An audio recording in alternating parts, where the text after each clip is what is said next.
Hello everyone, so welcome to my YouTube channel science simplified by Ishika. So आज हम class 10th का कौन सा टॉपिक पढ़ेंगे। मैं ऑलरेडी चैप्टर 5 स्टार्ट कर चुकी हूँ, लाइफ प्रोसेसेस, राइट। तो उसमें मैंने न्यूट्रिशन भी कवर कर दिया और काफ़ी सारी differences and short topics cover कर चुकी हूँ। सो आज हम पढ़ेंगे रेस्पिरेशन के बारे में। पहले तो डेफिनेशन पढ़ते हैं। रेस्पिरेशन होता क्या है? रेस्पिरेशन क्या होता है? Break down of glucose to release energy in living beings. अच्छा, क्या मतलब है इसका? कि ग्लूकोज का ब्रेकडाउन करो ताकि एनर्जी रिलीज हो। ठीक है, एनर्जी भी रिलीज कर दी, बट मुझे बताओ ये ग्लूकोज आ कहाँ से रहा है? आपको याद होगा हमने न्यूट्रिशन टॉपिक पढ़ा था, उसमें हमने क्या बोला था कि कार्बोहाइड्रेट्स का ब्रेकडाउन हो रहा है ग्लूकोज में। न्यूट्रिशन वाले टॉपिक में जो पढ़ा था कि कार्बोहाइड्रेट्स जो हैं वो ग्लूकोज में ब्रेकडाउन करवा रहे हैं, और यही फिर ग्लूकोज का आगे ब्रेकडाउन हो रहा है किसके लिए? एनर्जी रिलीज करने के लिए। न्यूट्रिशन, रेस्पिरेशन, सब कुछ इंटरलिंक्ड है। न्यूट्रिशन की वजह से ही ग्लूकोज बन रहा है, और ग्लूकोज जो आगे ब्रेक डाउन करवा रहा है उसकी वजह से ही एनर्जी रिलीज हो रही है। ठीक है, ये मैंने आपको दिया डेफिनेशन को, ओवरव्यू रेस्पिरेशन का। अब उसके बाद हम अब पढ़ेंगे कि रेस्पिरेशन करता क्या है। सी, रेस्पिरेशन जो होता है ना, वो 2 स्टेप्स इन्वॉल्व करता है। आप साथ साथ में नोट्स भी बना लो, स्क्रीनशॉट लेना है स्क्रीनशॉट ले लो, बट ये चीजें इंपॉर्टेंट है, इसको नोट डाउन कर लेना, ठीक है। अब देखो, ध्यान देना, जो रेस्पिरेशन है ना, रेस्पिरेशन इन्वॉल्व्स 2 थिंग्स, और वो क्या है? एक तो है गैशियस एक्सचेंज, ठीक है, और एक क्या है? Break down of food. ये क्या है? ये रेस्पिरेशन 2 चीजें इन्वॉल्व करता है, और मैंने आपको वो बता दी। गैशियस एक्सचेंज में क्या होता है? सिंपल सा प्रोसेस है, देखो, intake of O2 and release of CO2। इसका क्या मतलब है? ऑक्सीजन को हम अंदर इनटेक करवा रहे हैं अपनी बॉडी में, और CO2 जो भी है उसको हम रिलीज कर रहे हैं। ये सिंपल सा प्रोसेस था कि जिसमें गैसेस का एक्सचेंज हो रहा है। O2 अंदर जा रही है, CO2 बाहर जा रहा है, ठीक है। उसके बाद क्या है? Break down of food. Break down of food में क्या होगा? रिलीज होगा एनर्जी का, release of energy, release of energy from oxidation of simple food, like simple food molecules. कौन सा? जैसे कि ग्लूकोज, लाइक ग्लूकोज। ग्लूकोज का मतलब ब्रेक डाउन हो रहा है। ग्लूकोज का ब्रेक डाउन किस में हो रहा है? 3 कार्बन मॉलिक्यूल, जो कि है पायरुवेट। अच्छा, ये मैंने आपको जो ये सारा प्रोसेस बोला, ये प्रोसेस हो कहाँ पे रहा है? ये प्रोसेस कहाँ पे हो रहा है? ये सारा प्रोसेस हो रहा है माइटोकॉन्ड्रिया में। माइटोकॉन्ड्रिया के अंदर ही ये सारा ब्रेक डाउन हो रहा है, और माइटोकॉन्ड्रिया एनर्जी रिलीज करती है। किस फॉर्म में रिलीज कर रही है वो एनर्जी? ATP के फॉर्म में। माइटोकॉन्ड्रिया किस फॉर्म में एनर्जी रिलीज करेगी? ATP की फॉर्म में। आई होप इतना अब आपको क्लियर है, ठीक है। मैं इसको इरेज कर रही हूँ, आपने स्क्रीनशॉट वगैरह ले लिया है ना, ठीक है। अब उसके बाद स्टूडेंट्स बहुत ही कंफ्यूज होते हैं कि रेस्पिरेशन और ब्रीदिंग एक ही है, ठीक है। रेस्पिरेशन का मतलब ब्रीदिंग ही होता है, बट ऐसा नहीं है। उनके बीच में बहुत ही बेसिक से डिफरेंस है, ठीक है। और कभी कभी ये बोर्ड में क्वेश्चन आ भी जाता है, difference between respiration and breathing. अब मैं आपको ब्रीदिंग के बारे में बता रही हूँ, ठीक है। ब्रीदिंग क्या होता है? देखो, ब्रीदिंग बहुत ही सिंपल है। सिर्फ इनहेल क्या करें? Inhaling of O2 and giving out, क्या होगा? गिविंग आउट CO2, ठीक है। सिंपल सा प्रोसेस था कि हम ऑक्सीजन को अपनी बॉडी में ला रहे हैं और CO2 को बाहर निकाल रहे हैं। तो ये क्या है? ये एक तो फिजिकल प्रोसेस है, इसमें कोई भी अलग केमिकल नहीं इन्वॉल्व हो रहा। इसमें सिर्फ हम सांस ले रहे हैं और सांस छोड़ रहे हैं। O2 अंदर आ रही है, CO2 बाहर जा रहा है, ठीक है। और ये होता कहाँ पे है? It take place in lungs, कहाँ पे हो रहा है? लंग्स। लंग्स में भी पर्टिकुलरली कहाँ पे? एल्वियोलाई में। और जो एल्वियोलाई है वो आप कभी आपको पता चलेगा, वो सराउंडेड होती है किससे? ब्लड कैपिलरीज से।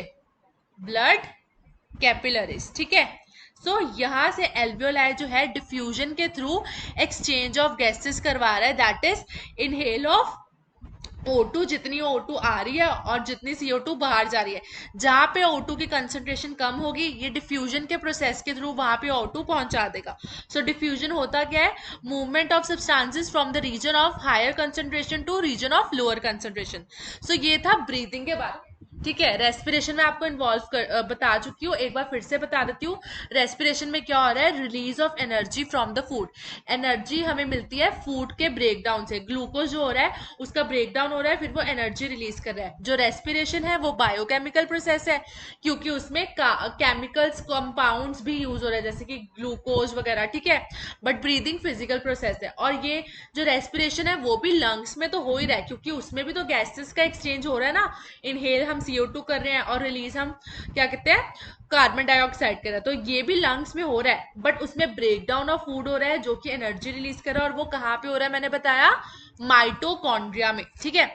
सो आई होप आपको रेस्पिरेशन और ब्रीदिंग के बीच में डिफरेंस अब क्लियर है, ठीक है। सो अब हम क्या करेंगे? अब हम पढ़ेंगे टाइप्स ऑफ रेस्पिरेशन के बारे में, ठीक है। सो मैं ये रेज कर रही हूं। अब हम पढ़ेंगे टाइप्स ऑफ रेस्पिरेशन। चलो, अब ये भी इंपॉर्टेंट है, इसको ध्यान से देखना। देखो, सो टाइप्स ऑफ रेस्पिरेशन। पहले तो रेस्पिरेशन भी 2 टाइप्स की होती है। कौन सी कौन सी? एरोबिक और एनारोबिक। ये कब हो रही है? Absence of O2। और ये हो रही है प्रेजेंस ऑफ O2 के साथ, ठीक है। सो 2 टाइप्स की रेस्पिरेशन होती है। अब मैं आपको एक फ्लो चार्ट के थ्रू एक्सप्लेन करने वाली हूँ, वो फ्लो चार्ट ध्यान से याद रखना। ये नोट डाउन कर लो। 2 टाइप्स की रेस्पिरेशन है। एरोबिक जो कि मतलब होता है कि प्रेजेंस ऑफ ऑक्सीजन में हो रही है, और एनारोबिक जो हो रहा है एब्सेंस ऑफ ऑक्सीजन में, ठीक है।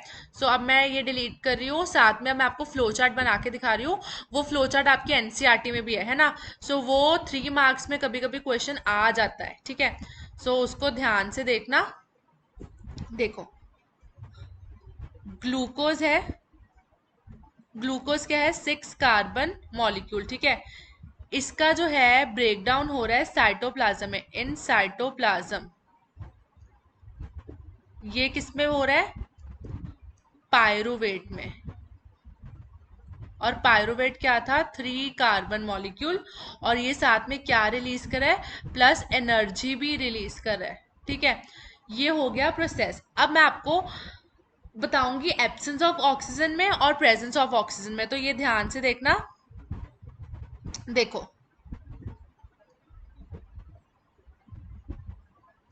अगर तो है एब्सेंस ऑफ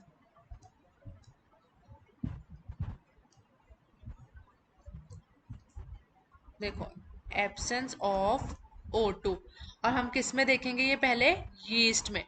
तो ग्लूकोज क्या बनाएगा? इथेनॉल। इथेनॉल क्या है? 2 कार्बन मॉलिक्यूल है, साथ में क्या रिलीज करेगा? CO2 और एनर्जी, ठीक है। सो CO2 और एनर्जी। ये कब हो रहा है? Absence of oxygen. और कहाँ पे हो रहा है? यीस्ट में। सो यीस्ट, इथेनॉल क्या है? 2 कार्बन मॉलिक्यूल। और जो ये इस प्रोसेस में एनर्जी रिलीज होगी ना, कितनी होगी? सिर्फ 2 ATP के मॉलिक्यूल्स, ठीक है। सिर्फ कितने? 2 ATP के मॉलिक्यूल्स रिलीज कर रहा है। अब देखो, अब हम देखेंगे लैक ऑफ O2, मतलब अलग प्रोसेस। अब किस में देखेंगे? मसल्स में।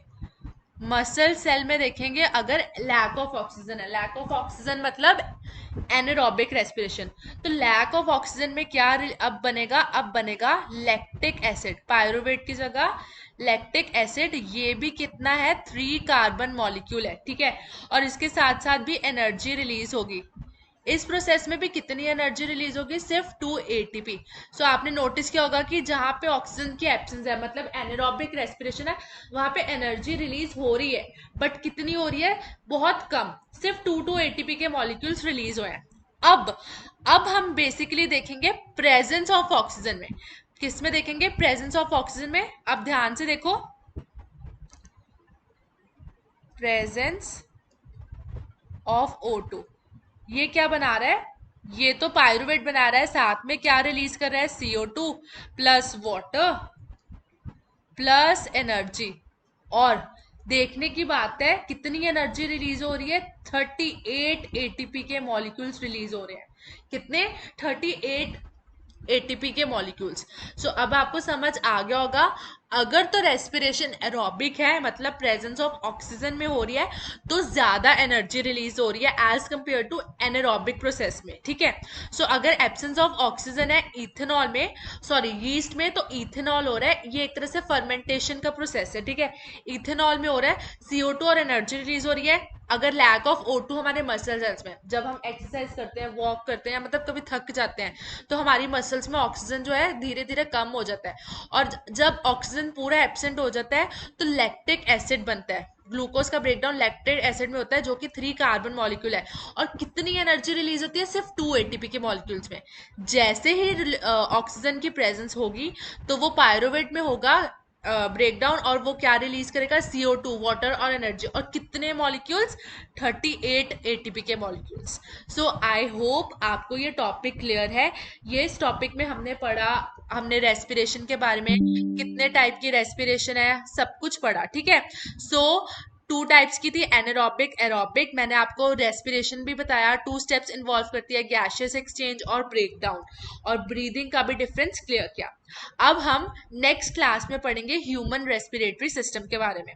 अगर तब तक कोई भी डाउट है, प्लीज कमेंट्स में मुझे शेयर कीजिए, मैं आपका डाउट क्लियर करूंगी। और अगर आपको वीडियो अच्छी लगे तो ज्यादा से ज्यादा लाइक कीजिए, शेयर कीजिए और मेरे चैनल को सब्सक्राइब कीजिए, ठीक है।